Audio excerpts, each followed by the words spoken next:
Growing up, I never envisioned the twists and turns my life would take. My name is Julie, and this is my journey. Born to hardworking farmers, I learned the value of diligence early on. My childhood was a blend of school days followed by afternoons spent helping on the farm. Weekends were reserved for family gatherings and chores, simple yet profoundly fulfilling times. Graduating from high school marked a significant shift in my life's trajectory. My parents, always envisioning a brighter future for me, encouraged me to pursue higher education. "Julie," my father said one evening at dinner, "your mother and I believe you should experience more than farm life. Consider college." Their words opened a new chapter for me, leading me to a bustling city that felt like a different universe compared to the quiet rhythm of rural life. College was not just about academics. It introduced me to diverse individuals with bold ambitions and stories.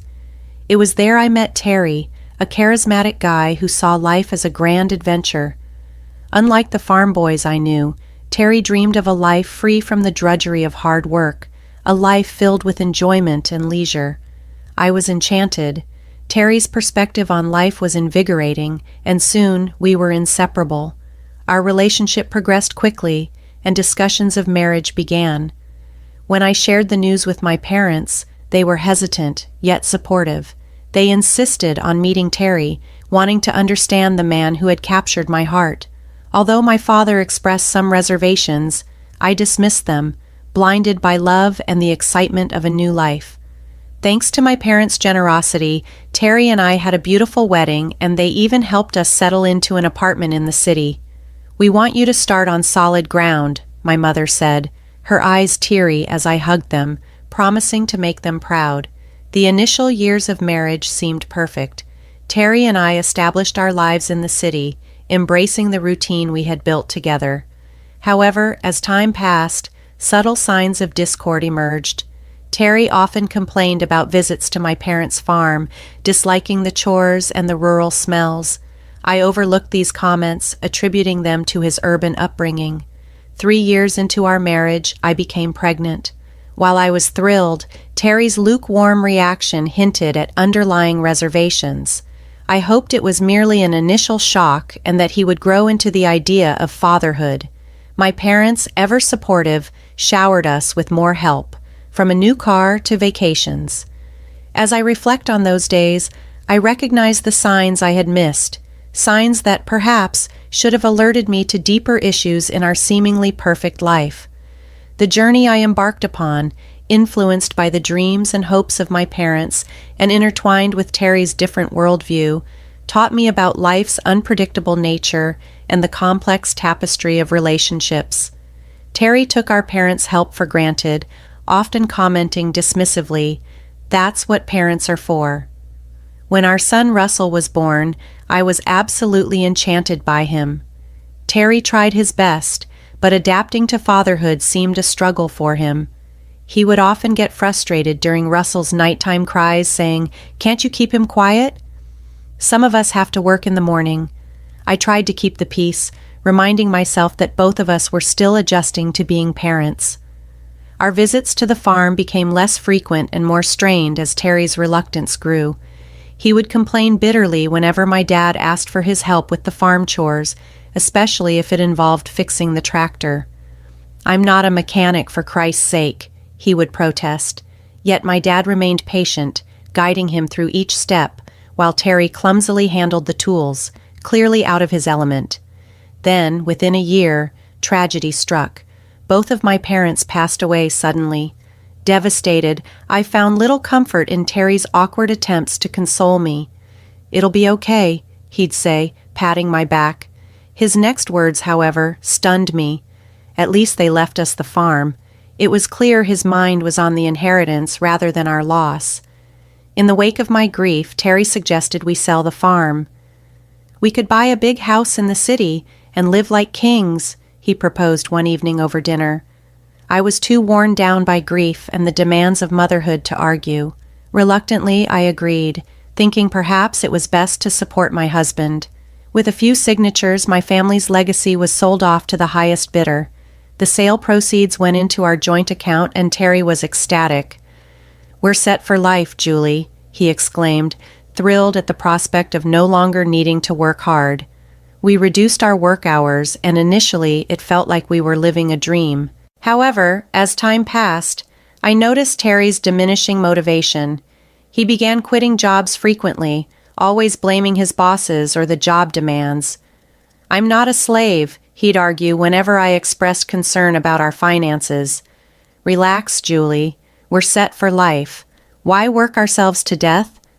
Meanwhile, Russell grew up, graduated from high school and college, and started his own life, making me both proud and a bit lonely without him around. One day, while reading the newspaper, I spotted an article about a successful concrete production plant owned by Terry's Uncle Willie. Excited, I called out to Terry, "Did you see this article about your Uncle Willie?" His reaction was harsh and immediate. "I don't want to hear about that old tyrant," he snapped. I knew the story, or at least Terry's version of it, about how his parents had died, leaving him with mixed feelings about his extended family. As I looked at Terry, I realized how much of our lives had been shaped by his outlook and how much I had conceded to his desires over the years. It made me ponder the true cost of the choices we had made together. Terry was just a boy when he lost his parents, and his Uncle Willie took him in. Over the years, Terry had painted a picture of Willie as a domineering and unyielding man who tried to steer Terry into the family business without regard for his nephew's desires. "He never listened to what I wanted," Terry had confided in me long ago. "It was always about what he thought was best, so I left to start my own life." Now, seeing Terry in his robe well into the afternoon, a part of me wondered if there was more to his story than he let on. One day, as I watched him recline casually, I suggested, "Maybe it's time to make peace, Terry." "It's been years. People change." His response was immediate and fierce. "Make peace with that control freak? No way in hell, Julie. Just drop it." I let the topic go, but Terry's intense reaction troubled me. It revealed a deep well of anger and resentment, and it made me question what other burdens he might be carrying and what other parts of his story were yet unseen. One quiet Sunday, I overheard Terry on the phone speaking tersely. "I am not interested in his life, and it does not concern me," he snapped before hanging up. Curious, I asked, "Who is that, honey?" His expression blank, he replied, "Hospital. My uncle's sick. If he kicks the bucket, at least I'll finally get something out of him." I was shocked by his callousness. "Terry, that's a terrible thing to say. He raised you." "Yeah, and made my life hell," he retorted, settling back with the TV remote. Watching him, something inside me snapped. This wasn't the man I married. This wasn't the person I thought I knew. Without saying a word, I went to our room and called our son Russell. "Hey, sweetie," I greeted him.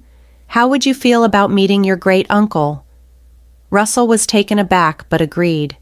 An hour later, we were at the hospital, my heart pounding as we entered the intensive care unit. The room was filled with the quiet beeps of machines and soft voices. There, looking small and frail in his hospital bed surrounded by monitors, was Uncle Willie. He was nothing like the tyrannical figure Terry had described. When we introduced ourselves, his eyes welled up with tears. "Julie, Russell," he said, his voice weak but filled with warmth. "Oh, I've wanted to meet you for so long." During our visit, Willie shared his version of the past. He spoke of how he had taken in Terry after his parents' death and raised him as his own. "I love that boy," Willie said, his voice cracking. "I wanted him to have everything, to continue the family business, to have a good life. But Terry had other plans. He said he didn't want the responsibility," Willie continued. "He didn't want to work hard like I did, staying up nights worrying about the business." My heart sank as I listened. Willie's portrayal was uncomfortably familiar. "Terry demanded I sell the business," Willie added, shaking his head. "He wanted me to set him up with a monthly allowance, an apartment, a car. Said I owed him a carefree life."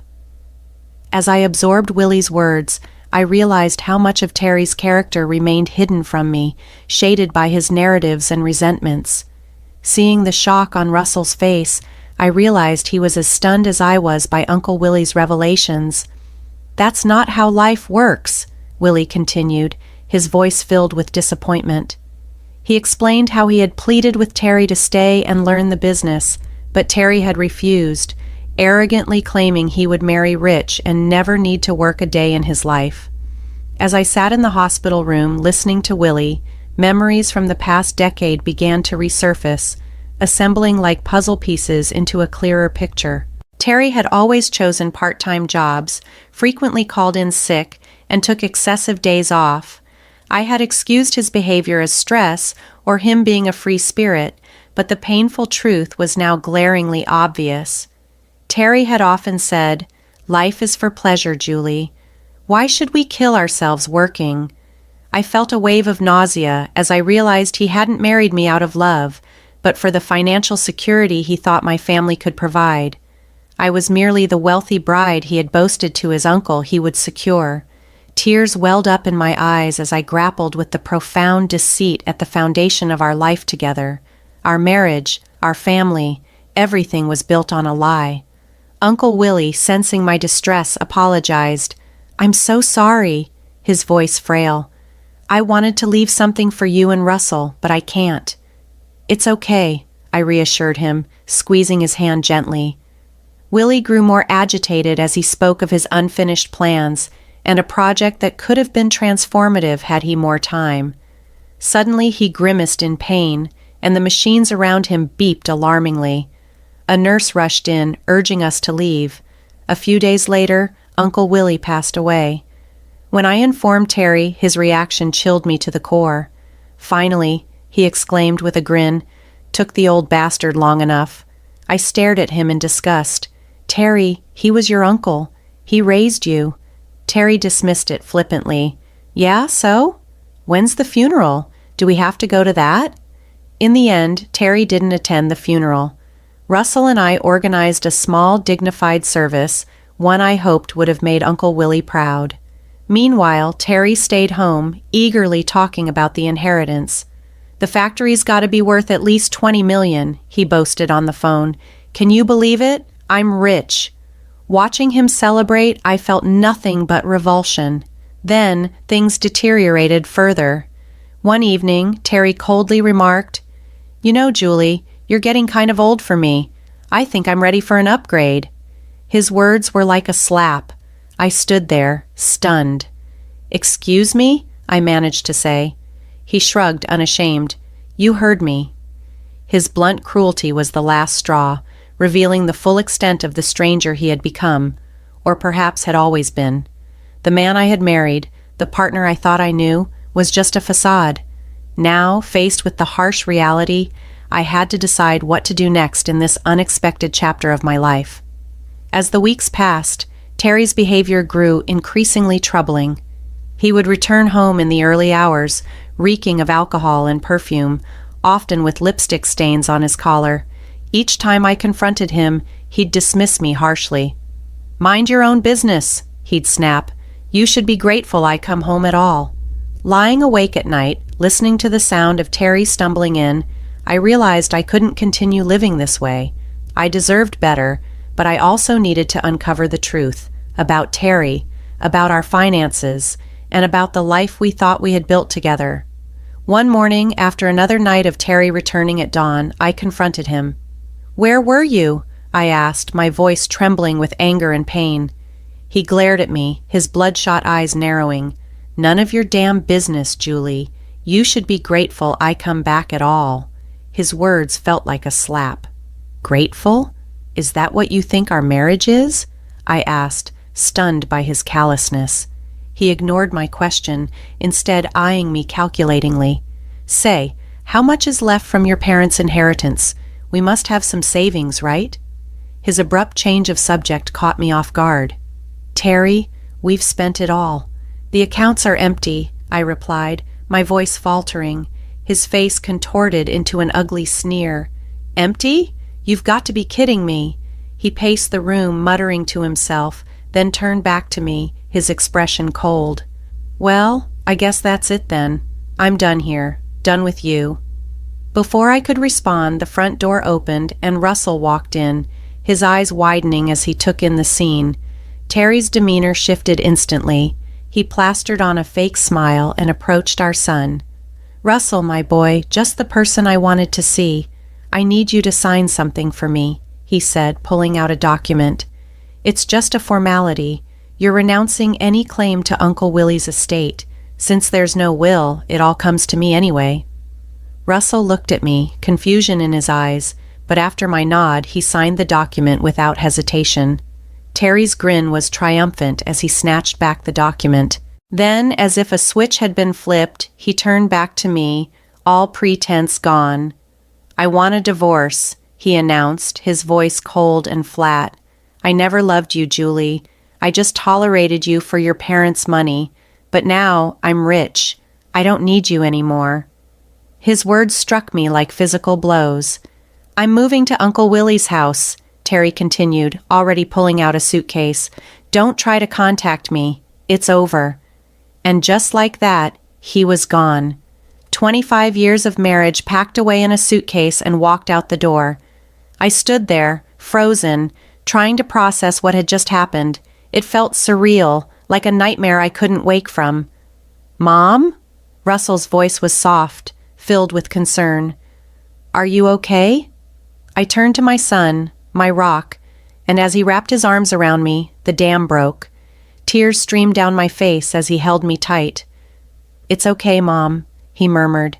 "We'll get through this. You're strong. You'll be okay." As I clung to my son, sobbing into his shoulder, a small part of me marveled at the man he had become, kind, compassionate, everything his father wasn't. As I whispered to Russell, "You're the best thing he ever did," I realized he was the only good thing to come out of my marriage. Russell held me tighter, and in that embrace I felt reassured that no matter what the future held, I wasn't alone. I had my son, and together we would face whatever challenges came our way. The weeks following Terry's departure were tough and filled with pain and disbelief. I tried to stay strong and focus on moving forward, but it was hard, especially as Terry seemed intent on flaunting his new life. His Facebook timeline was suddenly filled with images of Uncle Willie's mansion, his new residence. I tried to ignore it, to concentrate on my healing, but then the photos took a new turn. A young blonde woman began appearing beside him, barely older than Russell. In one particularly jarring post, Terry had his arm around her, both grinning at the camera, with the caption, "Meet my fiancée, Denise. Upgrade complete." The calls started almost immediately. Friends, acquaintances, and even Russell's old school teachers were all asking questions I couldn't, or didn't want to, answer. "Julie, dear, is everything okay? We saw Terry's posts. What's going on? Are you and Terry really?" Overwhelmed by the humiliation and constant reminders of Terry's betrayal, I did something I never thought I'd do. I called Terry and asked to meet, after first consulting with a lawyer. On the day of our meeting, I arrived at our old favorite cafe, divorce papers in hand. Terry swaggered in with Denise on his arm. She couldn't have been more than 22, her face caked with makeup, giggling at something Terry had whispered. "Well, well," Terry sneered, pulling out a chair for Denise, "if it isn't the old ball and chain. Denise, honey, meet Julie, the starter wife." Denise's pitying glance was infuriating, but I maintained my composure. "I have the divorce papers here," I said, sliding them across the table. "I'm not asking for much, just the house. You can keep everything else." To my surprise, Terry picked up the pen without argument. "Fine, have your little house. I've got bigger and better things now," he declared, hastily scrawling his signature. He then turned to Denise, his voice dripping with saccharine sweetness. "Now I can finally be with someone I truly love, someone worthy of me." I collected the papers, my hands shaking slightly. As I walked out of the cafe, I heard Terry's mocking laughter, but I didn't look back. I had what I came for. The next day, I filed the divorce papers. Handing them over to the court clerk, I felt a weight lift from my shoulders. For the first time in months, I felt like I could breathe again. Life has a way of delivering justice in unexpected forms. For me, it came through a headline splashed across the local newspaper. Local business tycoon's empire crumbles. Nephew left with massive debt. It turned out Uncle Willie had taken out a huge loan just before his death, hoping to expand the business. He had mentioned a new project during our hospital visit, but Russell and I hadn't grasped the full implications at the time. Now, the reality of it all was starkly clear. I watched from a distance as Terry's new life unraveled. He sold the factory, the mansion, the cars, everything. Yet he was still left with nearly $1 million in debt. The icing on the cake? His young bride, Denise, packed her bags and left the moment she realized Terry was far from the wealthy man she had thought he was. I'd be lying if I said there wasn't a twinge of satisfaction. Karma, it seemed, had finally caught up with Terry. Then, on a rainy evening, there was a knock at my door. Opening it, I found Terry standing there, a shadow of the smug, wealthy man who had left me months earlier. He was disheveled, his eyes red and desperate. "Julie," he said, his voice cracking, "I've been such a fool. I see that now. Please, can we talk?" Against my better judgment, I let him in. For the next hour, I listened as Terry poured out his regrets. He told me how he had lost everything and realized what truly mattered. "I was wrong, Julie," he confessed, his eyes pleading. "So wrong. But I see now that you were the only one who ever truly cared for me, the only one I've ever really loved." Then, to my utter disbelief, Terry got down on one knee and pulled out a small velvet box. "Julie, please give me another chance. Marry me again. Together we can overcome anything." For a moment, I was speechless. Then I did something that surprised even myself. I laughed. It started as a small chuckle and grew into full-blown, tears streaming down my face laughter. Terry's face fell. "What's so funny?" he demanded. When I finally caught my breath, I looked him straight in the eye. "Oh, Terry, did you really think it would be that easy? That you could treat me like garbage, throw me away, and then come crawling back when things got tough?" His expression darkened. "Now listen here," he snarled, jumping to his feet. "This is my house too. I have rights." I calmly walked to the drawer where I kept our divorce papers, pulling them out and showing him his signature. "No, Terry, you don't. You signed away any claim to this house. It's mine now. Get out, or I'll call the cops." For a moment I thought he might try to argue further, but the realization that he had no legal standing seemed to sink in. Terry stared at the divorce papers, then at me, and finally, with a scowl, he turned and left, closing the door behind him. As I watched him disappear into the rainy night, I felt a sense of closure. The chapter of my life that included Terry was finally, decisively closed. Now it was time to move forward, with my son by my side and a future to rebuild. Something in my expression must have conveyed my resolve clearly because, without another word, Terry turned and stormed out, the door slamming shut behind him. Once he was gone, I immediately called Russell to tell him everything. My son was supportive as always. "You did the right thing, Mom," he assured me. "I'm proud of you." His words bolstered my spirits more than he could possibly know. In the weeks that followed, I faced some significant decisions. The house, filled with a mix of cherished and painful memories, suddenly seemed too large for just me. So I chose to sell it, using the proceeds to purchase a cozy apartment in a lively neighborhood I had always admired. At 55, I found myself embarking on a new chapter in life, one that was truly my own. I began traveling to places Terry and I had once talked about visiting, but never did. I took up painting, something I had always wanted to try, joined a local book club, and even started salsa dancing. These new activities brought fresh joy and vibrancy to my days. Every now and then, I'd catch a glimpse of Terry around town. Time hadn't been kind to him. He looked older, clearly worn down by his mistakes and the rough turns his life had taken. Observing him, I felt a sense of closure and relief that my own life had taken a different path.